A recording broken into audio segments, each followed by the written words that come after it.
How's it going, guys? So this is a Ford Duratec 2.5. It's out of a 2015, I believe, Ford Fusion. Low miles, and it's very clean on the inside. I am currently putting this in my 2006 Ford Focus. The 2006 Ford Focus, at least mine, has the swirl flaps, and the swirl flaps are known to have problems over a couple thousand miles. This intake is stock intake for the 2.5. You can use it in your swap if you have the swirl flaps, and I was going to show you how.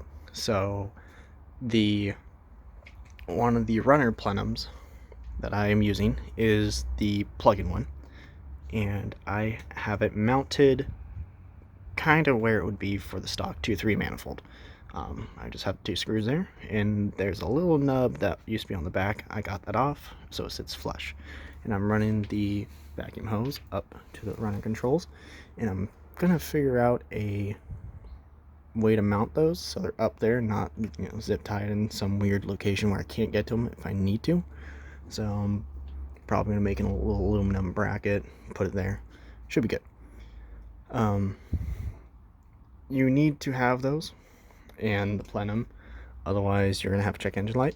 You can get it flashed, so the ECU thinks it doesn't have that anymore, which eventually I will do because I don't really like the vacuum situation sticking out in front.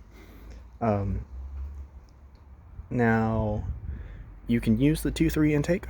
There's plenty of videos online showing you how to do it, because there's showing that there's an adapter plate that goes between the head and the manifold, and it just kind of sizes your ports from the 2.3 intake to the ports for the 2.5 head. Apparently that's a choking point for airflow because the 2.3 intake is smaller than the 2.5. So didn't really want to play with that, so decided to go this route. There's a 2.5 intake manifold that has the runner controls on it, but I couldn't find any in my state that were available. Most of them I had to have shipped, and we're running about $200-300. So another thing to add to that is, if you have a Focus or Mazda that is drive-by-wire, you can use the throttle body that comes with either Mazda or Ford intakes. I have a drive-by cable, so I gotta get an adapter plate so I can use my drive-by cable, which is kind of a pain in the ass because I really want to get this in the car so I can play around with it, get it tuned, and call it good. But I gotta do that. The reason why you need to do an intake manifold plate, or I'm sorry, throttle body plate for a drive-by cable, is the throttle body bolts, mounting points, or bolt points, whatever you want to call them. On the 2.5s, they are significantly smaller. I think the 2.3 one, it's like right out here, so it's quite big. But that's super simple. A Massive makes one. I think there's a few other companies that make a intake plate, or I'm sorry, throttle body plate. For the intake plate, you can get, I think they're off eBay where you can get them, but decided not to go that route again because of the port difference and the head in the intake.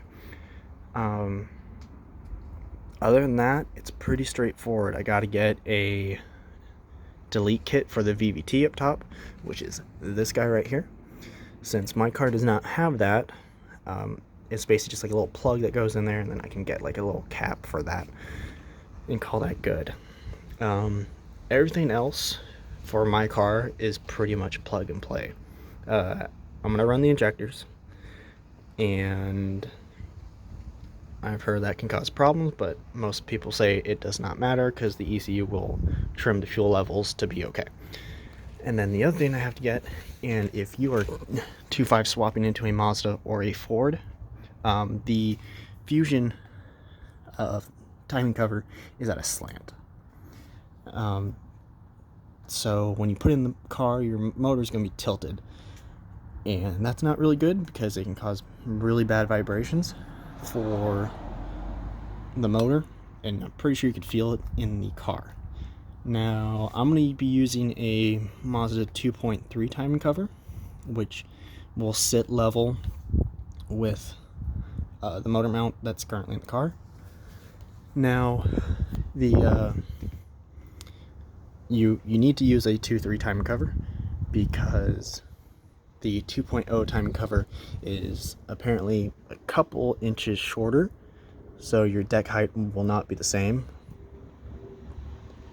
If you have a 2.0 and you're wanting to swap, let's say out of a Ford, the 2.3 and the 2.0 bounce shaft pulleys are the same. Don't think too much into it, they are the same. The reason why I can't use this pulley is because it is way too wide. The 2.0 that's in my car, which someone swapped in, is a little bit more narrow, and it runs a serpentine belt, not separate belts. You can use your the water pump that's on it.